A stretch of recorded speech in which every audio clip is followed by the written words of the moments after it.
Hey, how's it going, all you lovely people at Shutdoor Shutter, coming back to you with a brand new episode of All the Mods 9. Today is episode 66, and we are getting into building the fusion reactor. This is going to be useful for a lot of power really quickly. Another thing is, before we actually get started, we have updated the pack because I've been away for 2 weeks, and I just got back and making this video. We've got some quest updates, and of course some mod updates. One of the biggest mod updates that I've seen is Apotheosis. This has actually kind of had another like GUI revamp, so a lot of the tables and stuff have different textures on the inside. There's also the better augmenting table now, which is this just called augmenting table. Not 100% sure about it. I've not actually looked at it. There's of course some different sigils as well. Not 100% sure what those are either. Haven't really looked into it. There's also been alchemistry added as a quest reward tab situation. Most of this stuff we've done. I'm not going to worry about this tab. There's not really a whole lot in here besides XP that we could get. So yeah, I mean, you could make nether stars with Combiner if you really wanted to. I mean, that's pretty cool. Just another way to do it. I know there is Draconic Evolution in here now. Is that actually a quest, though?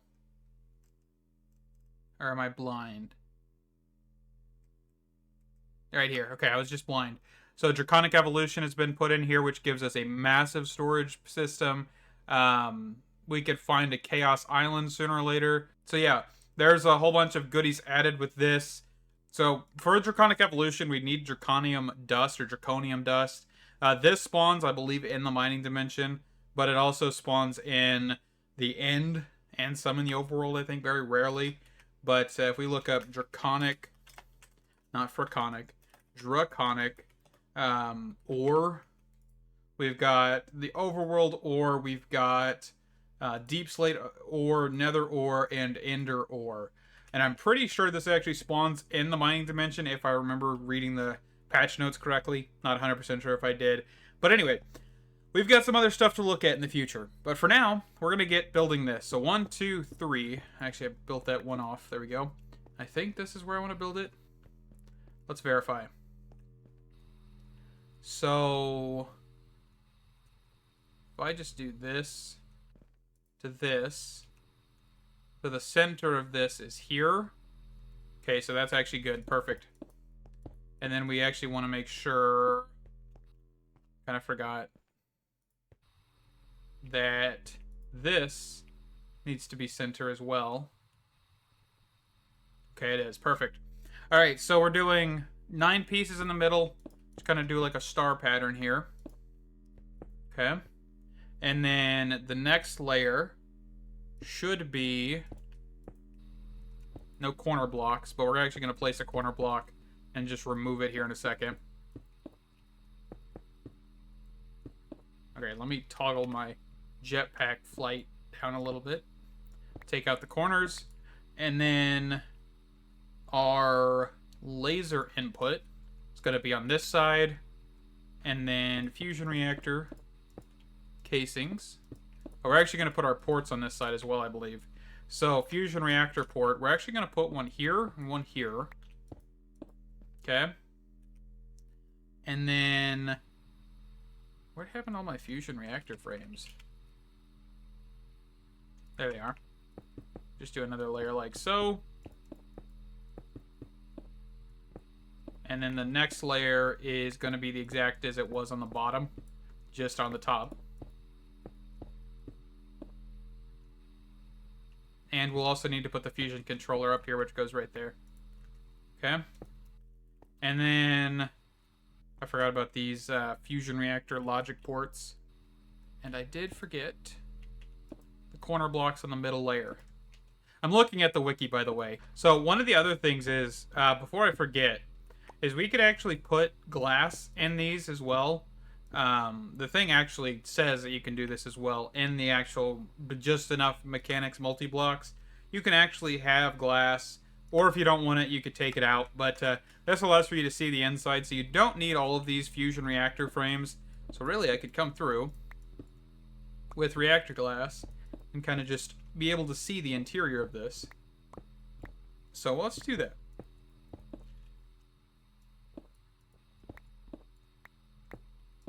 Okay. And so I think the next portion of this is to get our holorum put in here. And let's actually start getting our fuel in here as well. Do we have plasma, case? So this is temperature, by the way. You got your plasma, you've got your case, your fuels, and then your, I think this could be your end fuel. Because this can mix, actually create DT fuel internally, but I'm not going to do that. What is it called? Entangleporter? Do we actually have a Tangleporter set up for DT fuel? I don't remember. We'll just keep it there. DT fuel set. And then tube? No, pipe.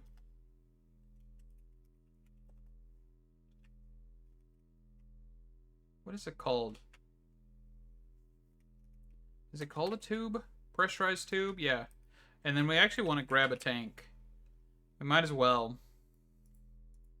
just have a large buffer sitting on top of it. So here, we're going to output, and then here, we're going to input, and then output on the top. I think here, I need to do auto eject. Did that work? Okay, it did. So we've got the holorum in there. We've got the fuel ejection rate we'll look into. So let's just get this going here. So let's grab our configurator, which is in my inventory already, and turn off wrench. Nope, that is not what I want. Is it? I guess it is technically. But for this one, I don't want that. There we go. So there's output, input. So output's what we'd want. And what do we want to do for this? Because I know we're going to need to basically input that into here. Okay, so let's just grab a wireless access point. Or wireless... What is it called? Wireless connector? Alright, real quick, I just wanted to clarify, I did not need a wireless connector. I actually need the quantum ring, because the thing is in another dimension. So, I will get all of this, which isn't going to take too much time, and then we should be good. I'll get the singularities, get all of that fancy stuff, link these two together, and we should be golden. Shouldn't take too much time. And actually, I can quickly build this portion. I'll have to build the other side as well, so I'll need 16 of these quantum ring pieces and 2 quantum link chambers all together. But yeah, let me get that, and I'll be right back. Alright, I'm hoping I set this up correctly, but we have an interface with a induction card in here. This induction card should allow for us to accept energy into this interface that should then send it back to the main network. Okay? So we've got fuel, we've got power output, and we've got a reactor that has a button to activate here. So what we're going to do is we're going to press this button with 2 GFE in it and fire it. And this should start our fusion reactor. Okay, so our injection rate as of current is 2. How much power are we sending? It looks like none. No, actually quite a lot. But it is not enough. And I don't think I can shut this off, right? Like, I would need to do... Hold on. At fission. At mechanism is what I'm thinking. Because I would need more ports. I would probably need an entire side of ports for this thing to be effective, right? But what we're going to try real quick before we do anything that'll kind of take more time is check how much we're sending. Okay, so this is definitely slow. Definitely. Okay. So let's actually try one thing real quick. So we've got entangled blocks can we actually do one thing? Take this, and I'm actually going to go down here and kind of just place these like so. Bind all of these. Could I do something like this? So the actual interface could go here temporarily. And we can just bind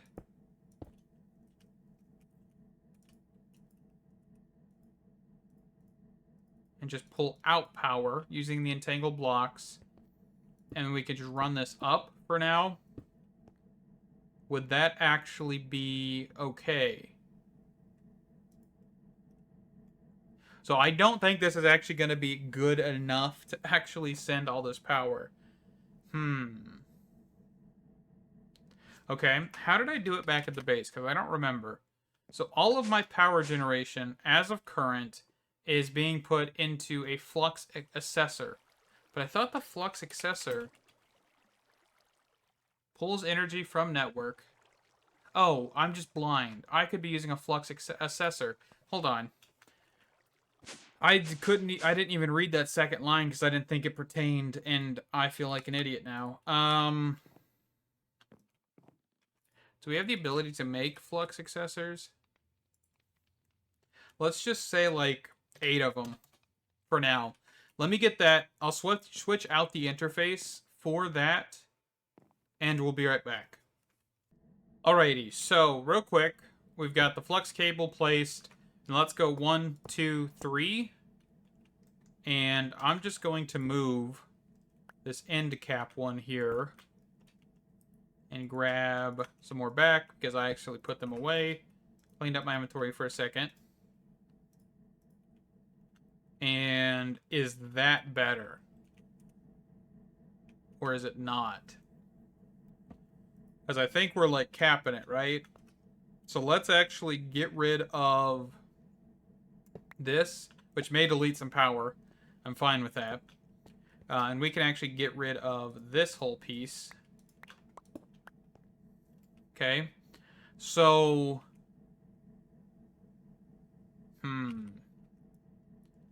we're keeping it down at 380. That is not great. So the passive generation is 50 MFE a tick. So that's why we're always full. Okay. So if I were to throw down another one of these, and another one, because I should have a few more in the system, that should... I don't know if there's a way to calculate how much these actually pull into the system per tick. I really don't know. But I mean, I'm fine if it just kind of ceases operation in a sense, because it doesn't explode. The fusion reactor is actually safer than the fission reactor. What am I doing? I need to go back up. I was thinking where these are. So this is just gaining millions of FE per tick. And I plan on getting some more of these. Let's see, 256k. We have 3 right now. Let's shoot for 3 more. And I'll add those to the collection, so that way we just have tons and tons of power. But on to the reason why we needed to get into this. Besides needing power for the antimatter, I also need power for the alloys by AllTheModium. And I actually went too far, because I need this right here. So, for one of these systems, we're going to need to build, I think, a handful more. Let's see. So if I go into... let's close out some of these tabs here. So creative... nope, not creative. AllTheMods 9 star. We need alloys. We need the AllTheModium Vibranium alloy ingot, the Unobtainium alloy ingot, and the Unobtainium alloy ingot. Alrighty. So... what we're going to do here is we're going to copy the energizing orb system we have down here. Of course, we're going to be able to do this. I guess we could do 3 systems, because I want to have the ability to make all 3 ingots individually all at once. And to do that, we're going to need to be able to make these recipes, which is AllTheModium, Piglet's Heart, Vibranium. The next one, Unobtainium, Vibranium plus Piglet's Heart. And the last one, I don't even know which one I clicked on first. Anyway, but yeah, so these are the 3 recipes that we're going to need, okay? And we're just going to need to put them in an energizing orb. Very similar to how we did this. We've got the pattern provider at the bottom with the recipe. That pushes into a barrel, takes the laser node, extracts it.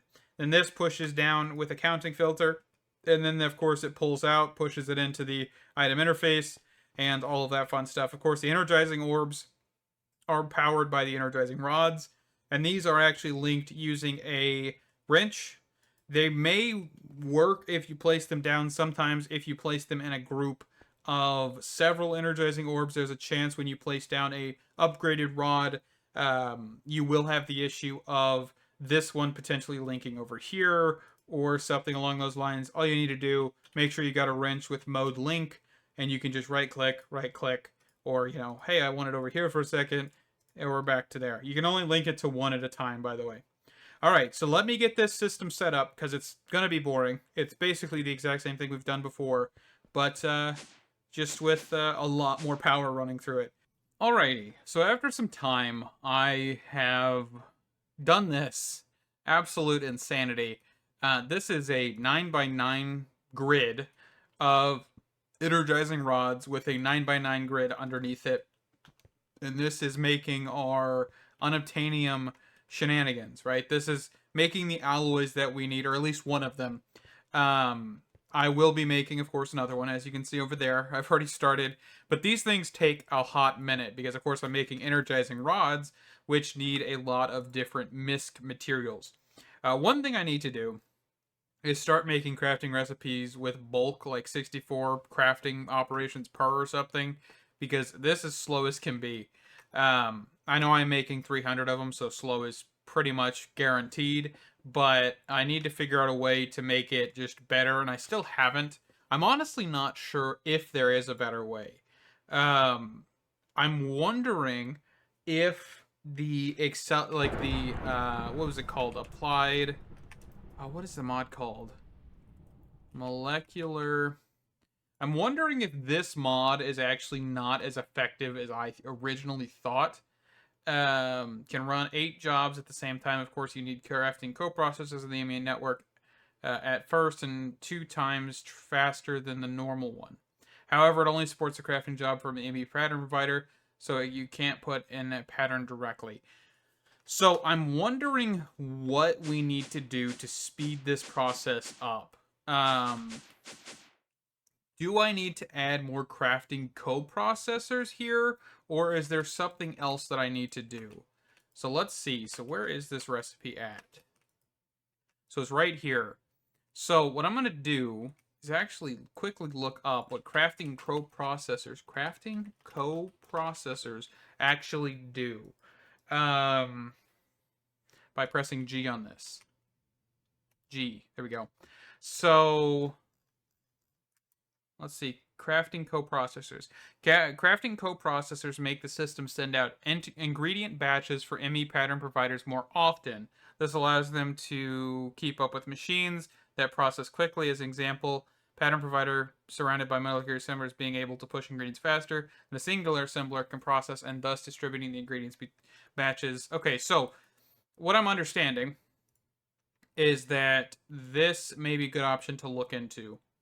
We need the accumulation processors. Hold on. So this was this recipe, and this comes from this plus this plus this. Okay, let's take a quick detour here. Let's go downstairs. Inscriber.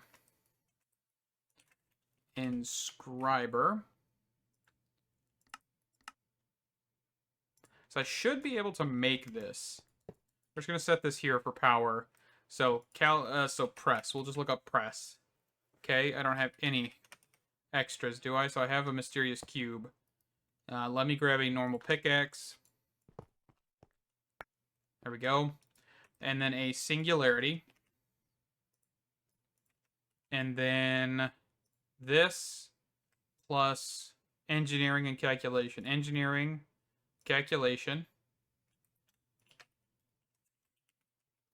Acceleration cards may not be a bad idea here. Okay. So that gives us the mega cells and scriber accumulation press. So the next thing is getting sky steel ingots. Sky steel ingots, you say, huh? So the best option looks like it's this one. And do we have skystone being produced? We do. Okay, so that kind of knocks that one out. So I was looking at the redstone crystal here, which this is one of the processes that's kind of annoying to do because, of course, you need to use the water plus the dropper module upgrades here. Basically, drop everything into water, create your final product. And that's basically what we need to do with sky steel, right? So if I grabbed a lava bucket, which I actually apparently do not have a lava bucket in here. Do I not have? I don't have any lava. Okay. I also still have never automated lava apparently, which is fine. I can go find some. Yeah, I have a tank right here. Perfect. So what I can do is basically recreate this system here, but with a lava bucket. And this will create our sky steel stuff. Should create it at least. Right? This is the recipe. That's just normal sky stone. Okay, there it is. So then that will be our way to get... Ooh, there's a universal press? I actually kind of forgot that that was in here. I think if I've seen it, I probably completely forgot. But what I'm going to do is I'm going to completely remake this setup right there or right there or right there. It doesn't really matter. I maybe can even do it up above it if I really wanted to. And just go create this system where we drop all 3 items. Just like how we do there. Wait for the sky steel to be done. And then have the item filter set in the vacuum later to pick up the item. And then get sky steel. Very, very simple. This will actually give us access to mega cells, which mega cells, if you don't know, is actually a really interesting mod, just because you got a lot of, bigger things, right? You've got the mega crafting storages, you've got the interfaces, the pattern providers. So this would be really good for very large processing, create patterns, for example. Let's see. Source storage cell, so there's actually stuff with Ars Navu, chemicals, mana. Let's see. But we really want to go for the crafting coprocessor here, because this would provide 4 per, and if I can get like 5 or 6 of these, or 4 of them, that would just be a lot less blocks per space, and I could just have a ton of crafting coprocessors. But that's the idea. I know we're going to kind of keep straying away from the AllTheMods 9 star, but honestly, I know I'm pretty far away from it at this point, and I just need to speed up my crafting process, because if this thing is supposed to be fast, and it's being slowed by, basically being slowed by the actual system we have here and not enough, crafting coprocessors and whatnot, we definitely need to speed that up. So, this thing, yeah, it's not even close to being complete. I mean, it's like almost 70%, maybe 60%. So definitely want to speed things up. Hopefully we'll look at that soon. But thank you guys so much for watching. Stay awesome. And I can't wait to see you in the next one. Bye-bye.